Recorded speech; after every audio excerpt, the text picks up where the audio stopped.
Listen closely because I'm about to name the fear you don't say out loud. That sick feeling you're being misled without a single clean piece of proof. You sense the late replies, the vague plans, the new boundaries that feel more like walls. You feel time leaking out of your life, and you want something, anything, to save what's left. That urgency is real. But this isn't about her or him. It's about what any partner does when they're lonely inside a relationship and quietly pulling away. They don't vanish like in the movies. They shift the language. They reach for phrases that sound calm, reasonable, even caring. Phrases that flip the script so smoothly, you end up apologizing for having basic needs. What you're hearing isn't a master heist, it's defensive communication. Under the surface sits a set of unconscious defense mechanisms that create emotional distance while protecting pride and avoiding responsibility. Here's the premise for Act One for defensive patterns both partners use: minimizing, deflecting, fogging, and moralizing. Each one makes you feel guilty for asking for clarity. Each one keeps the argument on the surface while the real wound, disconnection, goes untreated. And here is the setup for the climax. These behaviors are not random.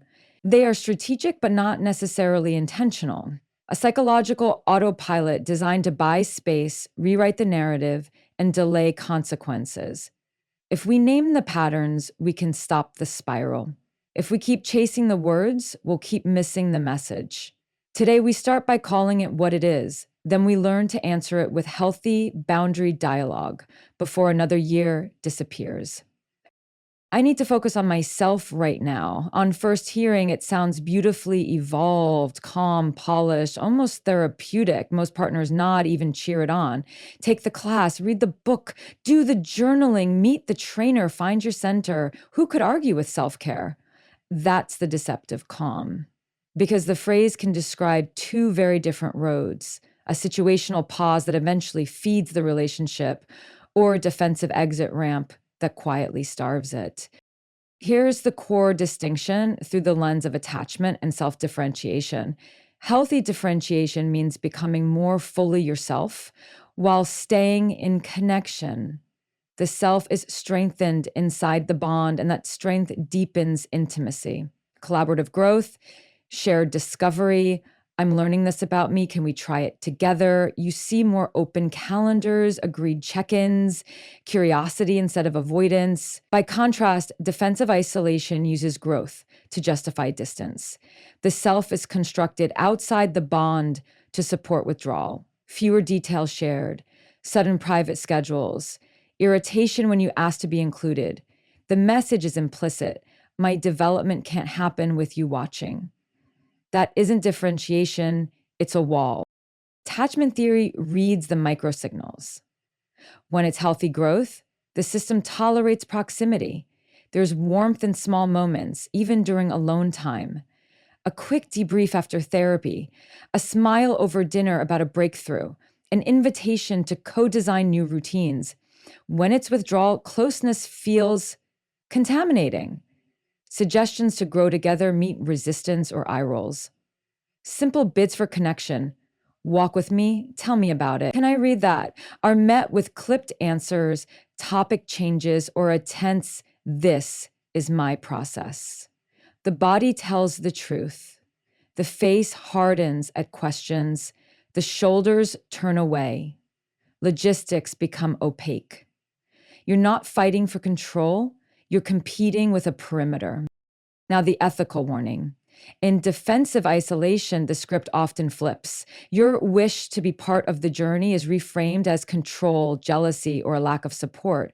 Why can't you just be happy I'm doing the work? Not everything has to include you. I can't grow if you're always involved. The subtext is clear to the nervous system. I need distance, and your closeness threatens the distance I'm building, arguing this will backfire. You'll look like an obstacle to their better self, a role no one wants to occupy. So anchor in clinical clarity and a steady voice. Name the pattern without accusation. I'm hearing I need to focus on myself, and I support personal growth.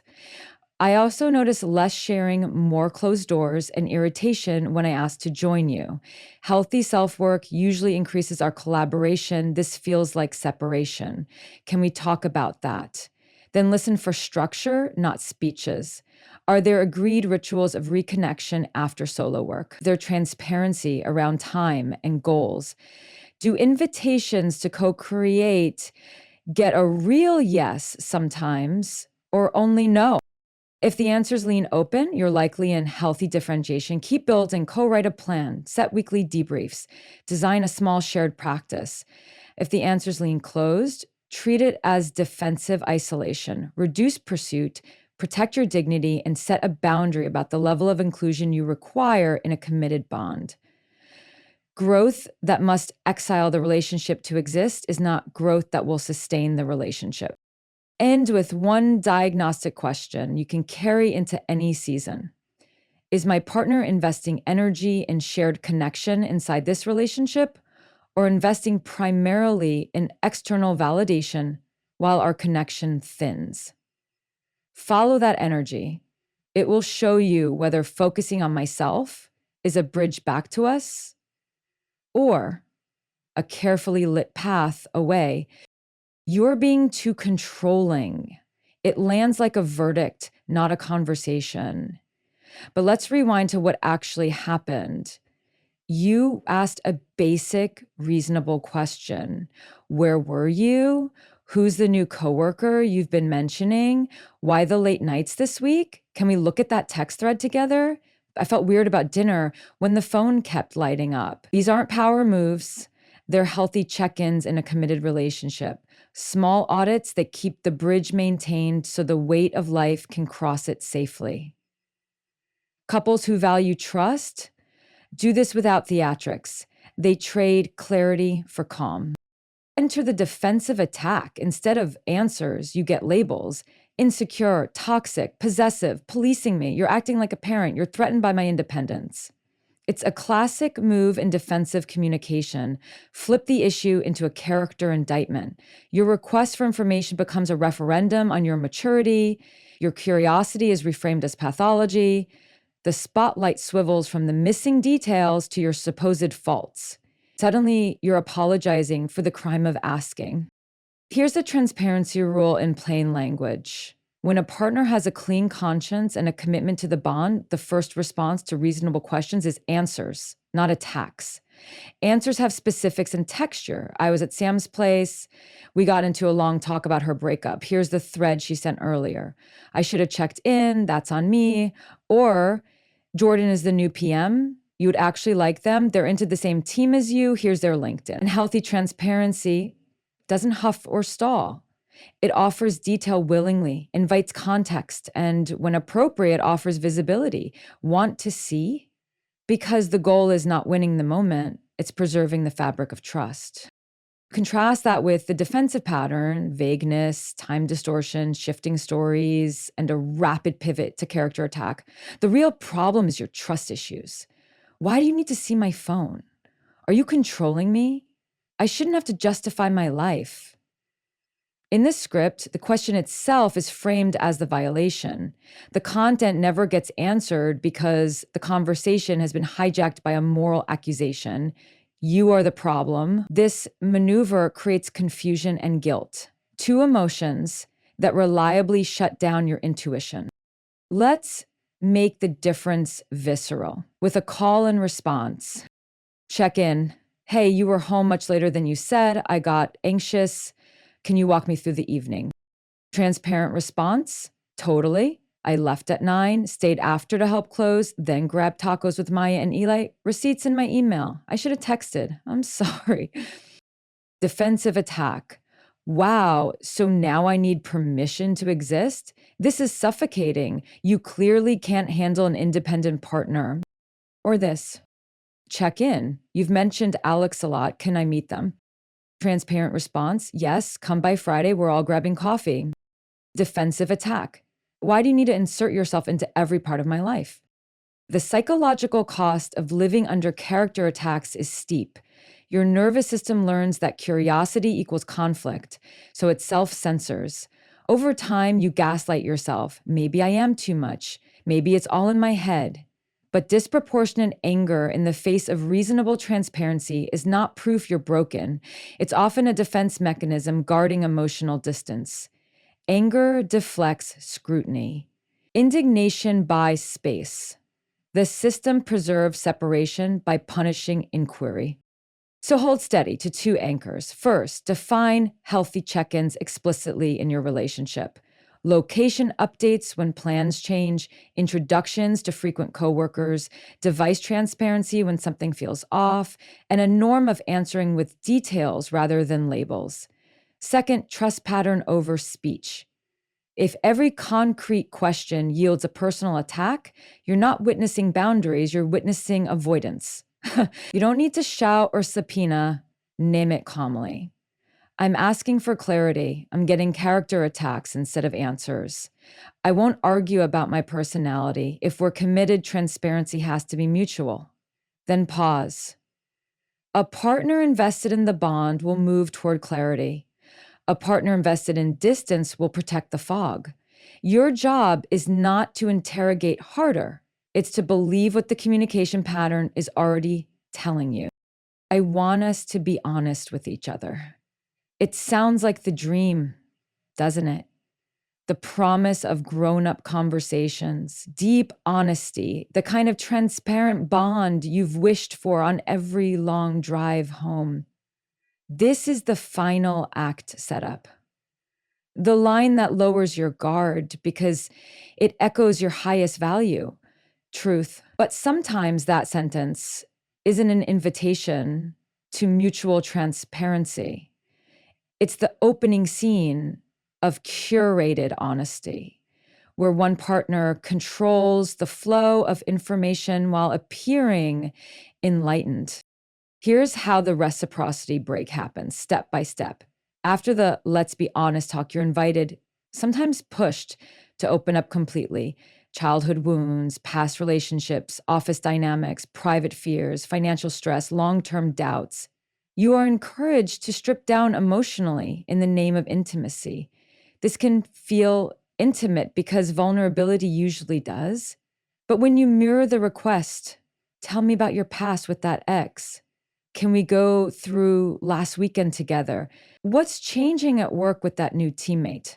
The rules suddenly change. The very agreement you both just made becomes a shield against your equal access. We said we wouldn't be possessive.